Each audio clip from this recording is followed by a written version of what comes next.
Share பண்ணிருக்க screen விளங்குதா?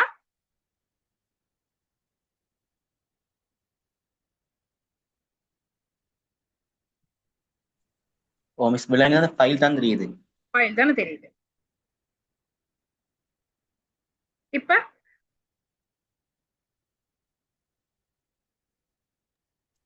இப்போ ஓகே மிஸ். ஓகே, நல்லா கேட்டுக்கொள்ளுங்க. உங்களுக்கு சப்ஜெக்ட் பாத்தீங்கன்னு சொன்னா பிசினஸ் ஸ்டாட்டிக்ஸ் சப்ஜெக்ட்ல வந்து இந்த கேள்வி பாத்தீங்கன்னா 25 மார்க்ஸுக்காவது வரும். உங்களோட பாஸ் பேப்பர் நான் உங்களுக்கு ஒரு குரூப்புக்கு ஒரு ஷேர் பண்ணிருக்கேன். பாஸ் பேப்பர் இருக்குது, அந்த பாஸ் பேப்பர்ல பாருங்க உங்களுக்கு அந்த ஃபுல் மார்க்ஸும் வந்து எவ்வளவுக்கு வந்திருக்குன்னு சொல்லி 25 மார்க்ஸுக்கு வரைக்கும் 25 இல்லாட்டி 20 அந்த மாதிரி குறைஞ்சது 20க்காவது வரும். ஓகேயா? அப்ப அந்த கேள்வி டைம் சீரிஸ் கேள்வி அதெல்லாம் நீங்க ஃபுல்லா சரியா செய்துட்டு வந்தாலே வந்து உங்களுக்கு 60-70க்கு மேல எடுத்துக்கொள்ள முடியும். சரியா?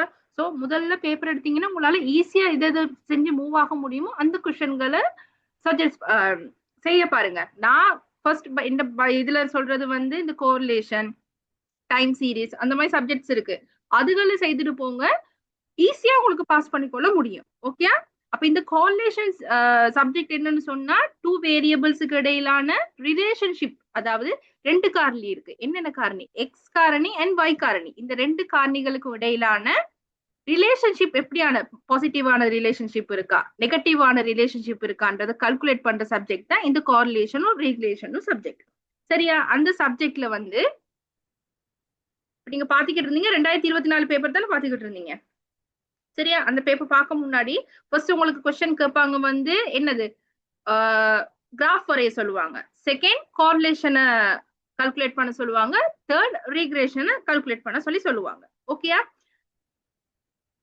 அதுல கோரிலேஷனுக்கான அந்த கோரிலேஷனும் ரீக்ரேஷனும் அந்த 2 ரீக்ரேஷனுக்குமே இடையிலான வர அமௌண்ட் வந்து எப்பவுமே வந்து மறை ஒண்ணுக்கும் நேர் ஒண்ணுக்கும் இடைப்பட்ட நம்பர் தான் வரும். அதை விட கூடையான நம்பரோ குறைவான நம்பரோ வராது. எப்பவுமே மறை ஒண்ணுக்கும் பிளஸ் ஒண்ணுக்கும் இடைப்பட்ட நம்பர் தான் வரும். அதனால ஞாபகத்துல வச்சுக்கோங்க. அப்ப அதுக்கு இடையில தான் நம்ம பாசிட்டிவா நெகட்டிவான்னு சொல்லுவோம். அதுதான் உங்களுக்கு ஈஸியா இதை ஞாபகத்துல வச்சுக்கொள்ளுங்க. பிளஸ் ஒண்ணுன்னு சொன்னா பெர்ஃபெக்ட் பாசிட்டிவ், மறை ஒண்ணுன்னு சொன்னா நெகட்டிவ் ரிலேஷன்ஷிப். இதை நீங்க ஞாபகத்துல வச்சுக்கொள்ளுங்க. அதே தான் நான் இங்கன்னா உங்களுக்கு அந்த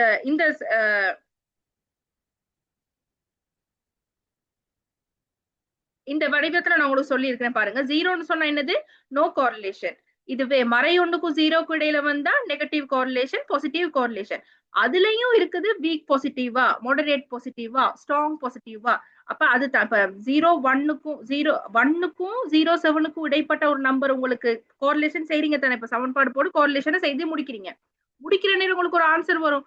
அந்த ஆன்சர் வந்து வந்த ஆன்சர் இப்ப சொல்லுவோம் 0.6 சொல்லி வந்தா அது ஸ்ட்ராங் பாசிட்டிவா ஸ்ட்ராங் நெகட்டிவா? இதை வச்சு சொல்லுங்க பாப்போம். ஸ்ட்ராங் பாசிட்டிவா ஸ்ட்ராங் நெகட்டிவா? நீங்க எல்லாம் செய்து உங்களுக்கு ஒரு ஆன்சர் வந்து 0.6 சொல்லி அது ஸ்ட்ராங் பாசிட்டிவா ஸ்ட்ராங் நெகட்டிவா? Strong positive. Strong positive. இப்ப இதுவே மறை 0.4 சொல்லி வந்தா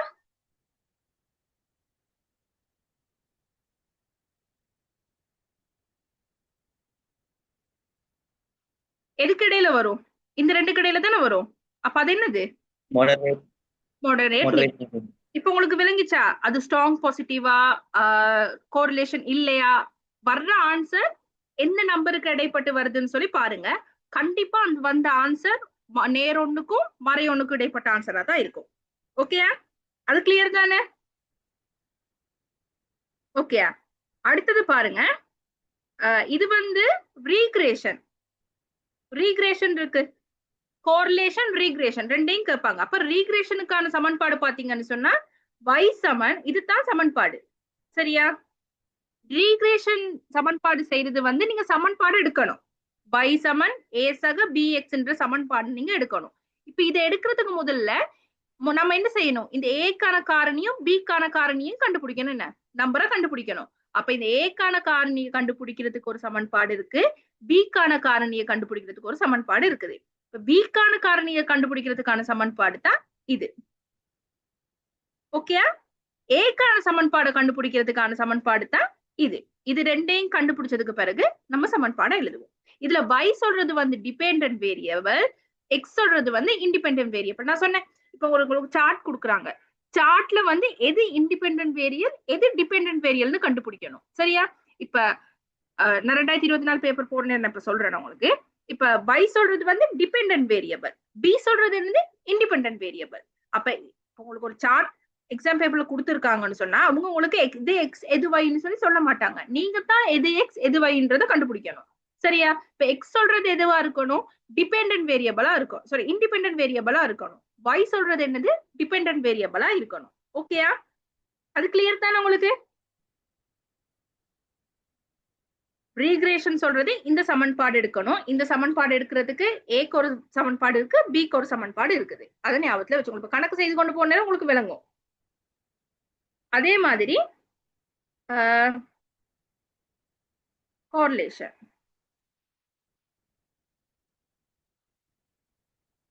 இதெல்லாம் பாஸ் பேப்பர்ஸ். இது உங்களுக்கு நான் உங்களுக்கு ஷேர் பண்ணிருக்கேன் ஏற்கனவே. இதுதான் கோரிலேஷனுக்கான சமன்பாடு. சரியா? இந்த ரெண்டு சமன்பாடும் மோஸ்ட்லி உங்க எக்ஸாம் பேப்பருக்கு பின்னுக்கு தருவாங்க. பட் எதுக்கும் நீங்க படிச்சு கொண்டு போங்க. ஓகே, எதுக்கும் எக்ஸாம் பேப்பர்ல எல்லா எக்ஸாம் பேப்பர்ல பின்னாடியும் அது இருந்துச்சு.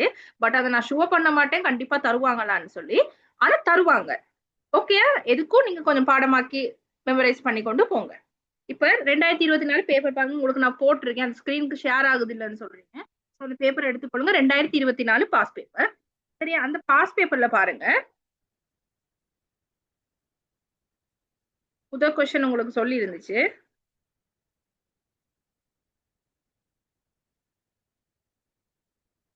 One minute.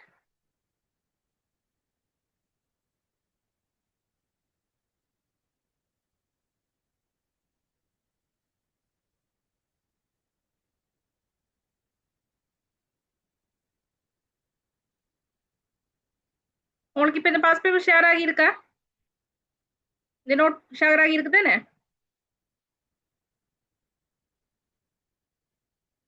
ஷேர் ஆகி இருக்குதா? நீங்க பேசினா தான் எனக்கும் தெரியும். ரைட். ஓகே, இப்ப இதுல வந்து இது 2024 பேப்பர். இந்த 2024 பேப்பரை பாத்தீங்கன்னு சொன்னா இதுல உங்களுக்கு பாஸ் பேப்பர்ல இப்படி ஒரு நோட் கொடுப்பாங்க, இப்படி ஒரு சார்ட் கொடுப்பாங்க. சார்ட் கொடுத்துட்டு தான் உங்களுக்கு கொஸ்டின் கேட்பாங்க. இப்ப இதுல கொடுத்துருக்கு வந்து ஒரு கம்பெனி என்ன செய்தா, ப்ரொடக்டிவிட்டிக்கும் ட்ரைனிங் ஹவர்ஸுக்கும் இடையிலான ரிலேஷன்ஷிப்பை 10 எம்ப்ளாயிஸ் கிட்ட ரெண்டம்லி இவங்க செலக்ட் பண்ணி டேட்டாஸ் கலெக்ட் பண்ணிருக்காங்களாம். ஓகேயா? அந்த டேட்டாஸை தான் உங்களுக்கு இவங்க கொடுத்துருக்காங்க. எத்தனை எம்ப்ளாயிஸ்? 10 எம்ப்ளாயிஸ். 10 எம்ப்ளாயிஸ் டேட்டாஸ் உங்களுக்கு இங்க கொடுத்துருக்காங்க. இப்ப இதுல சொல்லுங்க, எது இண்டிபெண்டன்ட் வேரியபிள் எது டிபெண்டன்ட் வேரியபிள்? அதாவது எக்ஸ் எது எது y? இதுல எது இண்டிபெண்டன்ட் வேரியபிள்?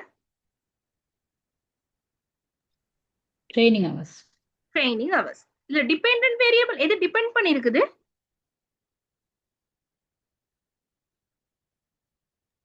இப்ப ப்ரொடக்டிவிட்டி. இப்ப ட்ரைனிங் ஹவர்ஸை வந்து நம்ம கூட்டுறது மூலியமா எம்ப்ளாயிஸ் என்ன செய்வாங்க? மோட்டிவேட் ஆகுவாங்க. அவங்களுக்கு நிறைய டெக்னிக்ஸ் தெரிய வரும். அந்த மாதிரி நம்ம அந்த காரணியை வந்து நம்ம கவனம் செலுத்தி அதனுடைய திறனை கூட்டுறதன் மூலியமால எங்களுக்கு ப்ரொடக்டிவிட்டியை வந்து என்ன செய்ய முடியும்? கூட்டிக்கொள்ள முடியும் தானே? அப்ப இந்த காரணியில அது என்ன நடந்திருக்கு? டிபெண்ட் பண்ணிருக்குது. உங்களுக்கு விளங்குதா இதை எப்படி கண்டுபிடிக்கிறதுன்னு? இந்த பாஸ் பேப்பர்ல இதை குழம்பு மாத்தி கொடுத்துருப்ப. பழமையா பாஸ் பேப்பர் செய்து கொண்டு போறவங்க அந்த விஷயத்த கவனிச்சு கொள்ள மாட்டாங்க. டக்குன்னு என்ன செய்வாங்க, இது எக்ஸ் இது y அப்படின்னு போட்டு கணக்கு செய்து கொண்டு போவாங்க. அப்ப நீங்க செய்ததே பிழையா போயிடும். எது எக்ஸ் எது yன்றதையும் மைண்ட்ல வச்சு கண்டுபிடிங்க. ஓகே? மோஸ்ட்லி எல்லா பாஸ் பேப்பர்லயும் முதலாவது எக்ஸ் கொடுத்திருந்தாங்க, ரெண்டாவது y கொடுத்திருந்தாங்க, அப்படித்தான் வந்துருந்துச்சு. அப்ப இந்த பாஸ் பேப்பர்ல இது கொஞ்சம் வித்தியாசமா இருக்கா? இந்த மாதிரி சின்ன சின்ன நுணுக்கங்கள்ல தான் மார்க்ஸ் போகும். ஓகேயா? அப்ப ஓவர் குழப்பிக்கொள்ள தேவையில்ல. இப்ப இது உங்களுக்கு பார்த்தாலே சொல்ல முடியும் என்ன எக்ஸ் எது எது வைன்னு சொல்லி, அதை வச்சுக்கொள்ளுங்க. ரெண்டாவது உங்ககிட்ட கேட்பாங்க வந்து வரைவு வரைய சொல்லி. வரைவு வரைகிறதுன்னு சொன்னா வரைவு தாள் அங்க தருவாங்க. இதுதான் வரைவு. சரியா? இந்த தாள்ல இதை நம்ம என்னன்னு சொல்லுவோம்? y அச்சுக்கள். இதை நம்ம என்னன்னு சொல்லுவோம்? எக்ஸ் அச்சுக்கள். இப்ப இதையே இது எக்ஸ் y, இப்ப எக்ஸ் இது y இது எக்ஸ் அச்சுன்னு சொல்லி போட்டோம் தானே? முதலாவது சொல்லுங்க வந்து இதுல இப்ப நீங்க பாக்குறதுல 1 2 3 இப்ப இது 2 4 போட்டுக்கொள்ள முடியுமான்னு பார்த்து அப்படி போட்டுக்கொள்ளுங்க. இது எப்படி நம்பர்ஸால போட்டுக்கொள்ள முடியுமா? இப்ப எல்லா நம்பரையும் இப்ப 1ல இருந்து 15 வரை, இப்ப இதுல 1ல இருந்து 15 வரைக்கும் தான் கொடுத்திருக்க டேட்டாஸ், உங்களுக்கு அப்படியே எழுதிக்கிட்டு போகலாம். பட் இதுவே 100 200 எல்லாம் கொடுத்திருந்தா கஷ்டம் தானே. அப்ப அதுக்கேத்த மாதிரி உங்களோட வரைபுத்தால அட்ஜஸ்ட் பண்ணி போட்டுக்கொள்ளுங்க நம்பர்ஸ் எல்லாம். போட்டுக்கொண்டதுக்கு பிறகு முதலாவது பாருங்க, ஃபர்ஸ்ட் எம்ப்ளாயிட ட்ரைனிங் ஹவர்ஸ் எவ்வளவு? எக்ஸ் எவ்வளவு? 5. y எவ்வளவு? 12. அப்ப அதை நாங்க இங்க அதைத்தான் இங்க குறிச்சிருக்கு. ஃபர்ஸ்ட் வந்து முதலாவது எம்ப்ளாயிட எக்ஸ் அச்சு எவ்வளவு? 5, y அச்சு எவ்வளவு இருந்துச்சு? 12. சரியா? டாட் போட்டிருக்கேன். அத மாதிரி அவங்க கொடுத்திருக்க தரவுகள்ல இருக்கிறவங்களோட எல்லா டாட்டையும் இங்க நான் வச்சிருக்கேன். வச்சதுக்கு பிறகு உங்களுக்கு கண்மட்டத்துக்கு விளங்கும் அந்த கோடு வந்து என்ன மாதிரி போகுதுன்னு. கோடு கணக்கா அந்த இதே வெட்டிக்கிட்டு போகணும்னு அவசியம் இல்ல. Slant type. இப்ப உங்களுக்கு இது இணைச்சா உங்களுக்கு தெரியும் ஒரு நேர்கோடு தான் வருது. என்ன இப்படி நேர்கோடு வந்து அது என்னது?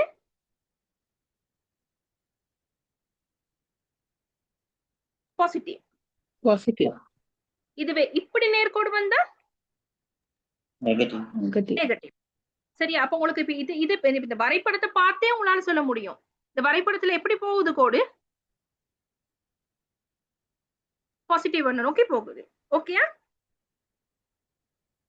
அடுத்தது உங்ககிட்ட கேட்டிருக்க கொஸ்டின் வந்து கோரிலேஷனை கால்குலேட் பண்ண சொன்னாங்க. அப்ப கோரிலேஷனை கால்குலேட் பண்றதுக்கு வந்து உங்களோட சமன்பாடு வந்து இதுதான் சமன்பாடு. இப்ப இந்த சமன்பாட்டுல பாத்தீங்கன்னு சொன்னா உங்களுக்கு இப்படி பார்க்க பெருசா இருக்கும். என்ன டக்குன்னு என்ன செய்யணும்னா ஒரு சார்ட் போட்டுக்கொள்ளணும். அந்த சார்ட் தான் இந்த சார்ட். முதலாவது என்ன செய்யணும்? எக்ஸ், ரெண்டாவது y, அடுத்தது எக்ஸ் வர்க்க மூலம், அடுத்தது y வர்க்க மூலம், அடுத்தது எக்ஸ் y. இப்படி ஒரு சார்ட் டக்குன்னு இது பண்ணிக்கொள்ளணும்.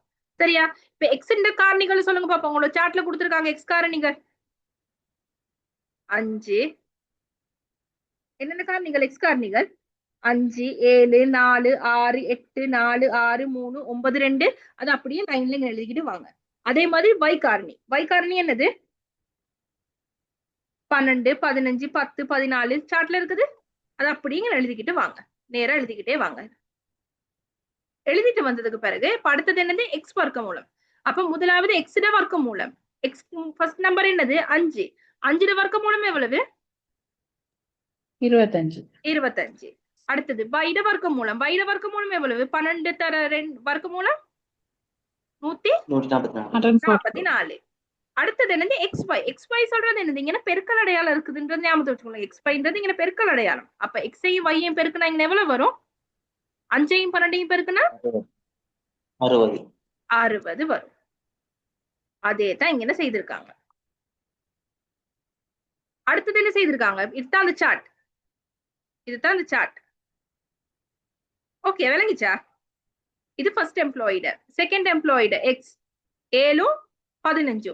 அப்ப 7 வர்க்க மூலம் 49. அடுத்தது y வர்க்கம் 15 வர்க்க மூலம் 225. எக்ஸ் ஒய் 7ஐயும் 15ஐயும் பெருக்குனா 105. விளங்கிச்சா இது? அடுத்தது மூணாவது எம்ப்ளாயிட 4, 10. அப்ப 4 தர வர்க்க மூலம் 16, 10 தர வர்க்க மூலம் 100, 4 தர 10 40. இந்த மாதிரி 10 எம்ப்ளாயிஸுக்கும் போட்டுக்கொள்ளுங்க. போட்டதுக்கு பிறகு என்ன செய்யணும்னு சொன்னா இத கூட்டி இங்க போடுங்க. அப்ப மொத்த எக்ஸ் கூட்டுத்தொகை எவ்வளவு? 54. மொத்த வைட கூட்டுத்தொகை 125. எக்ஸ் வர்க்கத்துல இது வந்த ஆன்சர் அத்தனையும் இங்க டோட்டல் பண்ணி போட்டுக்கொள்ளுங்க. சரியா? போட்டுக்கிட்டதுக்கு பிறகு இப்ப போங்க சமன்பாட்டுக்கு. சமன்பாடு எடுங்க பாப்போம். இதுதானே சமன்பாடு கூட. எனக்கு இந்த சமன்பாடு பிரதியிடுங்க பாப்போம். 2 நிமிஷம் டைம் தரல. சமன்பாடு பிரதியிடுங்க பாப்போம் என்ன ஆன்சர் வருதுன்னு. இருக்கு சமன்பாடு. வந்த ஆன்சரை அந்த சமன்பாடுல பிரதியிடுங்க பாப்போம்.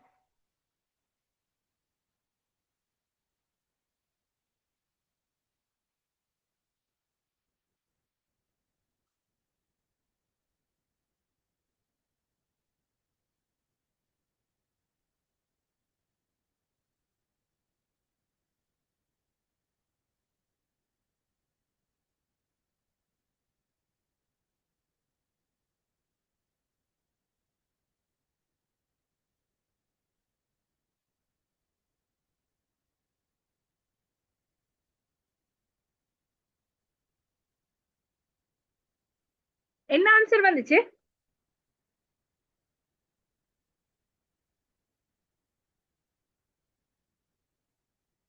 என்ன ஆன்சர் வந்துச்சு?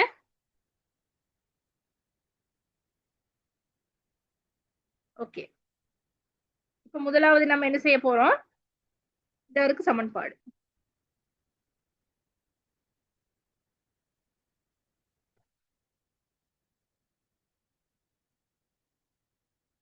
இதுதானே சமன்பாடு. இந்த சமன்பாடுல வந்து முதலாவது நம்பர் எத்தனை நம்பர் என் சொல்றது வந்து எத்தனை? 10. அப்ப அந்த எண்ணெண்ட இடத்துல 10 போட்டுக்கொள்ளுங்க. 10. அடுத்தது XY கூட்டுத்தொகை எவ்வளவு? XY கூட்டுத்தொகை எவ்வளவு வந்துச்சு? XY கூட்டுத்தொகை 735. 735. அப்ப அதை நான் இங்கே 735 போடுறேன்.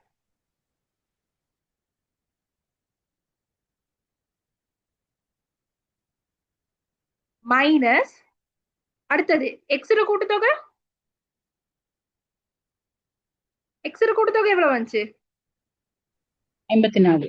54. அதை போடுங்க.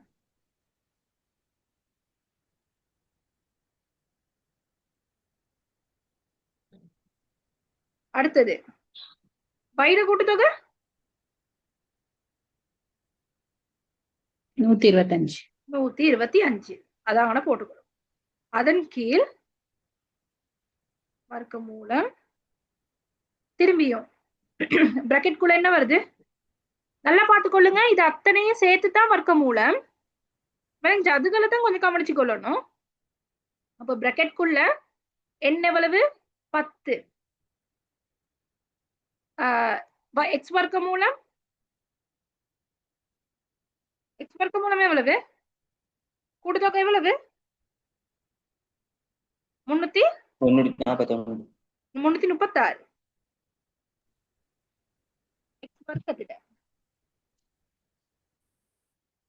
அடுத்தது y வர்க்கத்திட 1645. அடுத்தது பாருங்க, பாத்தீங்களா இங்க ட்விஸ்ட் இருக்கு. இங்கே கேட்டிருக்கிறது வந்து வைட வர்க்கம். ஆனா இங்கே கேட்டிருக்கிறது என்னது? இங்க என்ன கொடுத்திருக்காங்க? சிக்மா y பிராக்கெட்குள்ள வர்க்கமூலம். இப்ப சொல்லுங்க, இங்க போடுற ஆன்சர் நீங்க y வர்க்கமூலம் ஆன்சர் போடுவீங்களா, வைட ஆன்சர் போடுவீங்களா? வைட வர்க்கமூலமா இல்லாட்டி இந்த ஆன்சரா? என்ன ஆன்சர் வருவாங்க? வைட வர்க்கமூலம். வைட வர்க்கமூலம். அதாவது 125 பிராக்கெட்ல தான் வர்க்கமூலம். உங்களுக்கு வைட வர்க்கம் கேட்டு இல்லங்கன்னு என்ன கேட்டிருக்காங்க? இங்க பிராக்கெட் இருக்கு, பிராக்கெட் க்ளோஸ் பண்ணி தான் அந்த வர்க்கமூலம் வருது. அதை அவனை கவனிச்சுக்கொள்ளுங்க. இங்கே என்ன செய்திருக்கீங்கன்னே அதே தான். அந்த ஒரு சின்ன விஷயத்தை தான் அவனை கவனிச்சுக்கொள்ளணும். இதெல்லாம் போட்டு நீங்க இங்க பிரதியிட்டீங்கன்னு சொன்னா உங்களுக்கு ஆன்சர் இந்த ஆன்சர் வரும். இது சொல்லுங்க, ஸ்ட்ராங் ரிலேஷன்ஷிப் எப்படி? இந்த ரிலேஷன்ஷிப் எப்படி இருக்குது? The correlation between the productivity and the training hours is calculated using the formula. அதாவது formulaவை வச்சு calculate பண்ணதுல the person's correlation confidence the results is very high value of 0.991 indicating a very strong positive correlation. Correlation கண்டுபிடிச்சது விளங்கிச்சா? Doubt இருக்கா? டவுட்டா இருந்தா சொல்லுங்க. Doubt இருக்கா? இதுதான் கோரிலேஷன் கண்டுபிடிக்கிறது. சரியா? அடுத்த क्वेश्चन உங்களுக்கு என்ன இருக்குதுன்னா calculate the regression. இப்ப ரீக்ரேஷன்ல சமன்பாடு உங்களுக்கு என்ன கொடுத்திருந்துச்சு? y சமன் a சக bx. இதை நீங்க கண்டுபிடிக்கணும். அப்ப இது கண்டுபிடிக்கிறதுக்கு ரெண்டு சமன்பாடு அங்க இருந்துச்சு. a க்கு ஒரு சமன்பாடு இருக்குது, b க்கு ஒரு சமன்பாடு இருக்கு. முதலாவது b ட சமன்பாடு. b ட சமன்பாடு இதுதான் b ட சமன்பாடு. இப்ப அந்த சார்ட்ல நீங்க எல்லாமே செய்துதான் வச்சிருக்கீங்க. அப்ப என்ன எவ்வளவு? 10. xy எவ்வளவு? xy எவ்வளவு கூட்டுத்தொகை? எக்ஸ் ஒய்டு கூட்டுத்தொகை எவ்வளவு? 735. அதை நான் இங்கே போட்டிருக்கேன் 735. அதே மாதிரி மைனஸ் எக்ஸ், எக்ஸ் கூட்டுத்தொகை எவ்வளவு? எக்ஸ் கூட்டுத்தொகை எவ்வளவு? 54. வைடு கூட்டுத்தொகை 125. அதை பிரிக்கிறோம் வந்து திரும்பி இதுல எக்ஸ் வர்க்கம், எக்ஸ் வர்க்கத்துல கூட்டுத்தொகை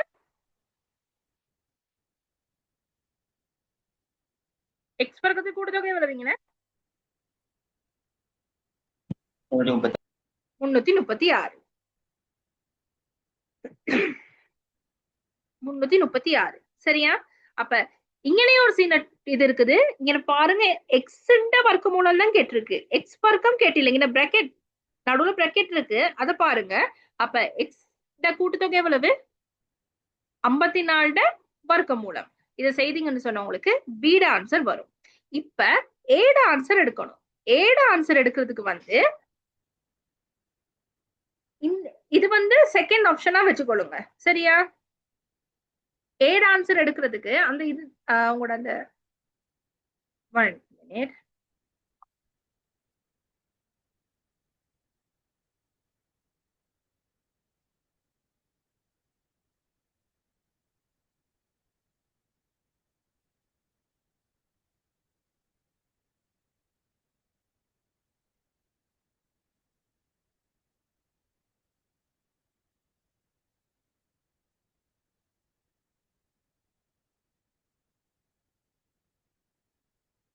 கொஞ்சம் எனக்கு வரேன்.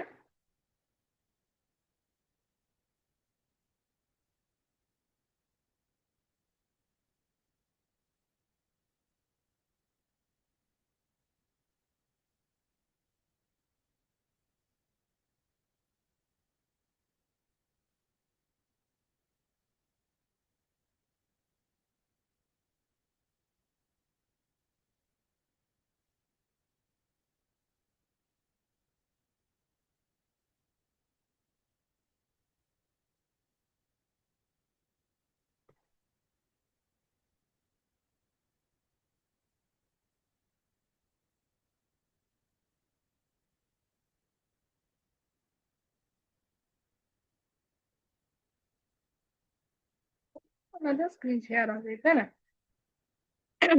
சரி,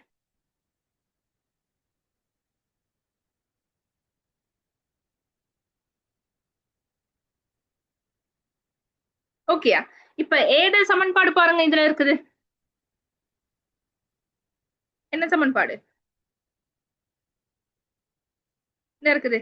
ஏ சமன் sigma y minus B sigma X, sorry அதன் கீழ் என். இப்ப சொல்லுங்க பாப்போம், வைட கூட்டுத்தொகை எவ்வளவு இருந்துச்சு? அதுல வைட கூட்டுத்தொகை எவ்வளவு? 125 மைனஸ் பி, பீட கூட்டுத்தொகை, சாரி பிக்கு உங்களுக்கு ஆன்சர் வந்துச்சு. அந்த ஆன்சர் என்ன ஆன்சர்? பீட ஆன்சர் நீங்க எடுத்தீங்க தானே? 1.351 1.351 பிராக்கெட்ல எக்ஸ் டோட்டல், எக்ஸ் ஆன்சர் எவ்வளவு? எக்ஸ் டோட்டல் எவ்வளவு? 54. ஓகே, அத போட்டு நீங்க நம்பர் ஆஃப் இதால பிரிச்சீங்கனாலும் ஆன்சர் வரும். சரியா? இது ஒரு மெத்தட். இப்ப இதுல பாத்தீங்கன்னு சொன்னா இன்னொரு மெத்தட் இருக்குது.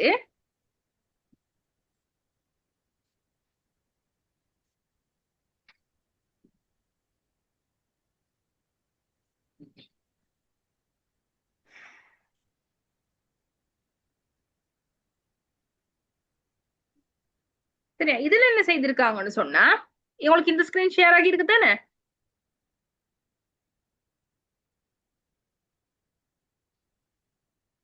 இந்த ஸ்கிரீன் ஷேர் ஆகி இருக்கு தானே?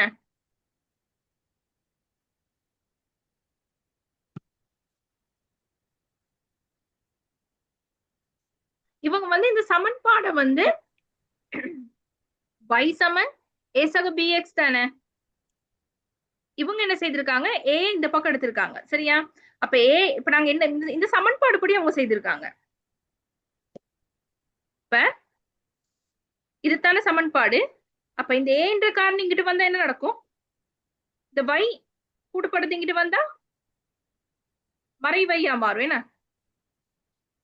dx Saman a.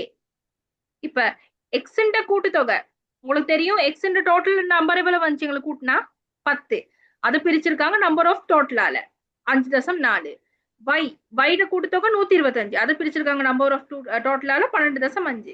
இப்ப y ன்ற ஆன்சர் இங்க எவ்வளவு 12.5. என்ன அது அப்படியே இங்க போட்டிருக்காங்க. அண்ட் உங்களுக்கு b ட ஆன்சர் தெரியும். நீங்க இங்க கண்டுபிடிச்சு வச்சிருந்தீங்க. அதை இங்க போட்டிருக்காங்க.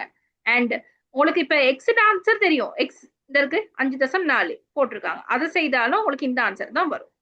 வந்ததுக்கு பிறகு என்ன செய்யணும்னா சமன்பாடு எழுதணும்னு சொன்னேன்னா அப்ப y சமன் a. ஏட ஆன்சர் என்ன வந்துச்சு உங்களுக்கு 5.203 சக நேர்பெருமாறு தான் இது சக 1.35 x. இதுதான் ரீக்ரேஷன் சமன்பாடு. ரீக்ரேஷன் சமன்பாடு எடுத்ததும் குழப்பமா யாருக்காவது?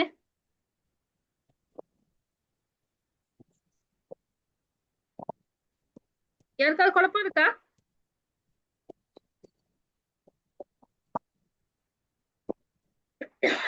சரியா? அடுத்தது அவங்களுக்கு கேட்பாங்க வந்து என்னன்னு சொன்னா இப்ப prediction the 6 hours of training, அதாவது ட்ரைனிங் 6 hours கொடுத்தா வந்து உங்களை வயில என்ன நடக்கும்ன்றத கேட்பாங்க. இப்ப இந்த எக்ஸ் சொல்ற காரணி தான் உங்களுக்கு கொடுப்பாங்க. உங்களுக்கு இந்த எக்ஸ் மாற்றத்தை ஏற்படுத்தினா வயில எவ்வாறான மாற்றத்தை ஏற்படுத்தும்ன்றது தான் இந்த கொஸ்டின். அப்ப எக்ஸ வந்து 6 hours கூட்டினு சொன்னா உங்களுக்கு வயில எவ்வளவு யூனிட்ஸ் கூடும்னு சொல்லி கட்டிருக்காங்க. அப்ப இந்த எக்ஸ் இடத்துல வந்து நம்ம 6 போட்டுட்டு சமன்பாடு செய்தீங்கன்னா உங்களுக்கு இங்க ஆன்சர் வரும். இப்ப இது 7 hours ட்ரைனிங்னா நீங்க என்ன செய்திருப்பீங்க? இந்த எக்ஸ் பக்கத்துல என்ன வரும்? 7 போட்டுட்டு அதாவது இந்த எக்ஸ வந்து நீங்க எக்ஸ்ல இந்த மாற்றத்தை ஏற்படுத்தினா இந்த வயில எவ்வளவு மாற்றம் வரும்ன்றது தான் இந்த கொஸ்டின். அப்ப இதுல யூசிங் த ரீக்ரேஷன் ஈக்குவேஷன், அது வந்து நீங்க ரீக்ரேஷன் ஈக்குவேஷன் தான் நீங்க யூஸ் பண்ணணும். ஓகேயா? அப்ப அந்த ஈக்குவேஷன்ல எக்ஸ் இந்த 6 hours ட்ரைனிங்க கூட்டினா என்ன நடக்கும் வயிலன்னு கேட்டா இந்த ஆன்சர் வரும். விளங்கிச்சா?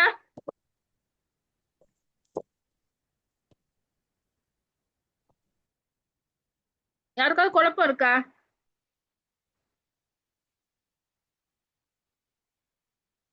குழப்பம் இருக்கா?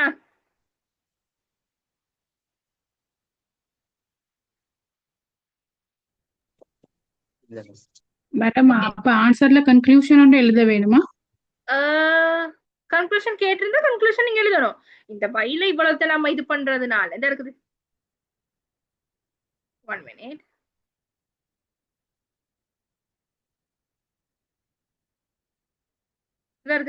The analyzer shows the very strong positive relationship between the number of training hours, the employee productivity. The minimum difference between the predicted and the actual productivity for 6 hours of training suggests that the regression model is reliable for the productivity based on the training hours. However, the several hours factors also the influence. அவ்வளோ பெருசா எழுத தேவையில்ல. இதை இப்படி எழுதுங்களேன். வயில 6 hours வந்தா எக்ஸ்ல இவ்வளவு வரும்னு சொல்லி போட்டுட்டு இந்த எக்ஸ் மாற்றத்தினால வயிறு ஒரு மாற்றம் ஏற்படும் சொல்லி நீங்க போட்டாலும் போதும். ஓகே, அது ரெண்டுக்கும் ரிலேஷன்ஷிப் இருக்குன்றது காட்டுறதுக்காக வேண்டி அந்த கொஸ்டின் செய்யுது.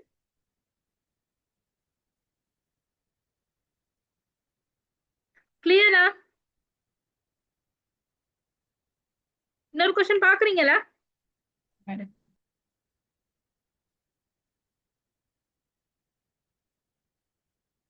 Wait.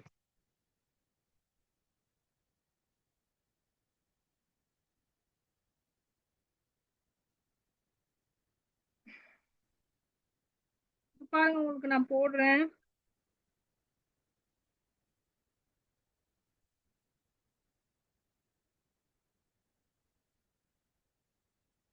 2025 பேப்பர் கொஸ்டின் போட்டிருக்கேன், அதுல ட்ரை பண்ணுங்க பாப்போம்.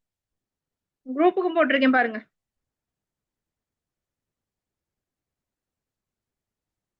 இந்த ஆன்சர் ஷீட்டை நான் உங்களுக்கு போட்டு விடுறேன்.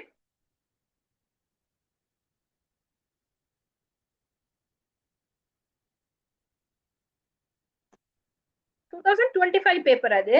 அந்த பேப்பர்ல பாருங்க, அது ரெண்டு காரணிகளுக்கு இடையில பாட்டிருக்காங்க. Number of vegetable serving per வீக்குக்கும் ஃபாஸ்டிங் பிளட் குளுக்கோஸ் லெவலுக்கும். சரியா? அப்ப இந்த ரெண்டு காரணிகளுக்கு இடையிலான ரிலேஷன்ஷிப்பை பத்தி தான் சொல்லி இருக்குது. சரியா? இது சாம்பிள்ஸ் எவ்வளவு எடுத்திருக்காங்கன்னா 10 பேர்ட்ட சாம்பிள்ஸ் அவங்க எடுத்திருக்காங்க. சரியா? அப்ப அதுல இப்ப உங்களுக்கு சொல்லுங்க பாப்பா, அதுல எது எக்ஸ் எது y?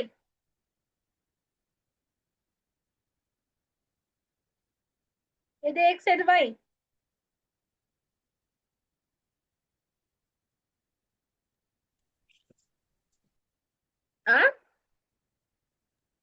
சர்விங்ஸ் வந்து X,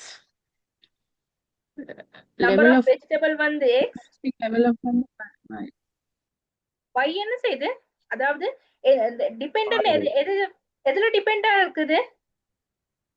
Y y, fasting blood glucose. Glucose. அப்ப அது y. அப்ப இண்டிபெண்டன்ட் எது? Number of vegetable. Number of vegetable. சரியா? உங்களுக்கு டேட்டாஸ் கொடுத்துருக்காங்க. அப்ப ஃபர்ஸ்ட் क्वेश्चन உங்களுக்கு என்ன கேட்டிருக்கு? டயகிராம் வரைய சொல்லியிருக்கு. டயகிராம் வரையாமலாமா இயலாதா? டயகிராம் வரையலாம் தானே. முதலாவது டயகிராம்ல வந்து 4 எக்ஸ் எவ்வளவு 4, 4ம் y எவ்வளவு 83. சரியா? அப்ப 83ன்றது இந்த கேப்புக்குள்ள வரும் தானே. அப்ப இந்த இங்க போட்டிருக்காங்க 4க்கும் 83க்கும் இடையில. சரியா? டாட் போட்டிருக்குது. செகண்ட் என்னது? 10க்கும் 78க்கும். 10க்கும் 78 சொல்றது இங்க தானே வரும். என்ன 75க்கும் 80க்கும் இடையில தானே இங்க மாதிரி ஒரு 78 வரும். அப்ப 10க்கும் 78க்கும். அப்ப இங்க ஒரு டாட் நான் போட்டிருக்கேன். மூணாவது எவ்வளவு? 2க்கும் 100க்கும். 2க்கும் 100க்கும் அங்க ஒரு டாட் போட்டிருக்கிறேன். அடுத்தது எவ்வளவு?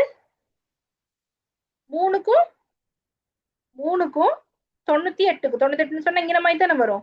அப்ப இங்க அங்க ஒரு டாட் போட்டுருக்கு. அடுத்தது 7க்கும் 85க்கும். 7க்கும் 85 சொன்னா இங்க தானே 85க்கும் டாட் போட்டிருக்காங்க. அந்த மாதிரி டாட் போட்டு வந்ததுக்கு பிறகு பாத்தீங்கன்னு சொன்னா இப்ப இதுல கோடு வந்து உங்களுக்கு எந்த மாதிரி வரும்? இந்த மாதிரி தானே வருது. இப்படி வருதா இல்லாட்டி இந்த ஷேப்புக்கு வருதா? நெகட்டிவ் பக்கத்துக்கு வருதா? நெகட்டிவ் பக்கத்துக்கு வருது. அப்ப அப்படி இழுத்து ஒரு கோடு போட்டு காட்டுங்க. நெகட்டிவ் பக்கத்துக்கு வருது. உங்களுக்கு இப்படி பார்த்தாலே விளங்கும் எந்த பக்கத்துக்கு வருதுன்றது. வந்ததுக்கு பிறகு அடுத்த क्वेश्चन உங்களுக்கு என்ன? அப்ப டேபிள். சரி, டேபிளுக்கு அடுத்து உங்களுக்கு என்ன क्वेश्चन கேட்டிருக்கு? அந்த கோடு போடக்குள்ள சொல்லுங்க. கோடு போடக்குள்ள மிஸ் அந்த கோடு போடக்குள்ள வந்து நம்ம அந்த எல்லாத்துலயும் தொட்டு போடணும். எல்லாத்துலயும் பரணும் அவசியம் இல்ல. எல்லா புள்ளிலையும் பரணும் அவசியம் இல்ல. இல்ல இல்ல அப்படி அவசியம் இல்ல. அந்த புள்ளி ஒரு சாய்வா எந்த மாதிரிக்கு போகுதுன்றதை வச்சு நீங்க கோடு போட்டீங்கன்னா சரி. தொட்டுட்டு போகாது. இப்ப இதுல தொட்டுட்டு போகுதா? இல்ல 9க்கு அந்த 9க்கு மேல அதுல அந்த புள்ளியில ஒன்று தொடுது. அது பரவாயில்ல. விளங்கிச்சா? இங்க தொடுறதுக்கான காரணம் வந்து இப்படி டைரக்டா வாரனால தானே. நீங்க இங்க இருந்து எடுக்கலாம். அது இஷ்யூ இல்ல.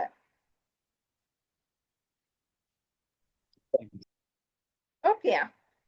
எடுத்ததுக்கு பிறகு உங்களுக்கு அடுத்த क्वेश्चन என்ன கேட்டிருக்கும்? கோரிலேஷன். இந்த கோரிலேஷன் இது பண்ண சொல்லி கேட்டிருக்குது என்ன. அப்ப கோரிலேஷன் கண்டுபிடிக்கிறதுக்கு முதல்ல நம்ம என்ன செய்யணும்? கோரிலேஷனும் ரீக்ரெஷனும் இது கண்டுபிடிக்கிறதுக்கு முன்னுக்கு நம்ம என்ன செய்யணும்? இந்த சார்ட்டை போட்டுக்கொள்ளணும். எக்ஸ் வர்க்கம் எவ்வளவு, y வர்க்கம் எவ்வளவு, எக்ஸ் y எவ்வளவு சொல்லி டோட்டல் எடுத்துக்கொள்ளணும். டோட்டல் எடுத்துக்கிட்டதுக்கு பிறகு நீங்க என்ன செய்றீங்க? கோரிலேஷன்னா கோரிலேஷன். இப்ப இது கோரிலேஷன் கேட்டிருக்குதா இந்த क्वेश्चन? இல்ல தானே.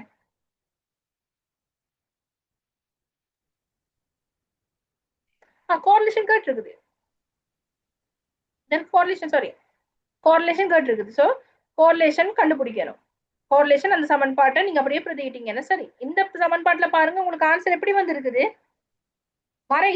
ஏன் மறை? நெகட்டிவ் தானே. நெகட்டிவ்னா இங்க ஆன்சர் உங்களுக்கு எப்படி வரும்? உங்களுக்கு நீங்க இந்த கொஸ்டினை செய்ய முன்னுக்கே வரைபடத்திலேயே கண்டுபிடிச்சுக்கொள்ளலாம் பாசிட்டிவ் ஆன்சர் வருமா நெகட்டிவ் ஆன்சர் வருமான்னு. இங்கன உங்களுக்கு என்ன மாதிரியான ஆன்சர் வந்திருக்கணும்? முதல் கொஸ்டின் உங்களுக்கு செய்யற நேரம் இப்படி வந்துச்சு. அப்ப உங்களுக்கு இங்கன வர ஆன்சர் என்னதான் வந்திருக்கணும்? பிளஸ்ல வரும். ஆனா உங்களுக்கு இங்கன உங்களோட வரைபடம் எப்படி வந்திருக்குது? இப்படித்தானே வந்திருக்குது நெகட்டிவ் பத்ததுக்கு. அப்ப இந்த கோரிலேஷன் ஆன்சர் உங்களுக்கு எப்படி வரும்? நெகட்டிவ்ல தான் ஆன்சர் வரும். விளங்கிச்சா? விளங்கிச்சா? சமன்பாடு செய்தீங்கன்னு சொன்னா நெகட்டிவ்ல இந்த ஆன்சர் உங்களுக்கு வரும். அடுத்தது ரீக்ரேஷன். ரீக்ரேஷன்லயும் வந்து பி கூறியதை முதல்ல போட்டு செய்வீங்க, அப்புறம் ஏ கூறியதை போட்டு சமன்பாடு செய்தீங்கன்னு சொன்னா உங்களுக்கு இந்த ஆன்சர்ஸ் வரும். கிளியரா? ஆன்சர் பாசிட்டிவா நெகட்டிவா வரும்ன்றது முன்கூட்டியே உங்களுக்கு வரைபடத்திலே நீங்க கண்டுபிடிச்சு கொள்ள முடியும். ஓகே.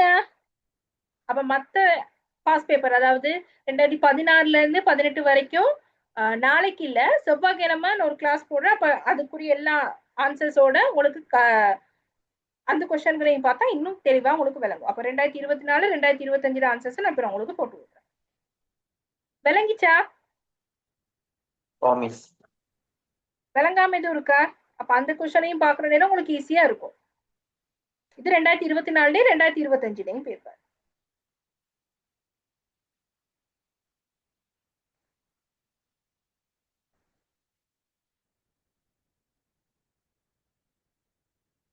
ஓகே தானே?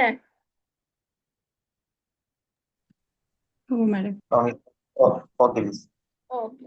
அப்ப உங்களுக்கு அடுத்த கிளாஸ் நான் செவ்வாய்க்கிழமை போடுறேன். செவ்வாய்க்கிழமை உங்களுக்கு இந்த மத்த கொஸ்டின்களுக்கு ஆன்சரையும் செய்துட்டேன்னா கோரிலேஷன் ரீக்ரேஷன் சப்ஜெக்ட் ஃபினிஷ் தான்.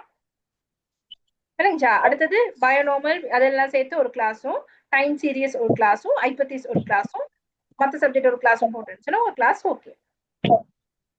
பாஸ் பேப்பரோட. செவ்வாய்க்கிழமை என்ன டைம் மிஸ்? ஈவினிங் தான். Okay okay. ஓகே தானே?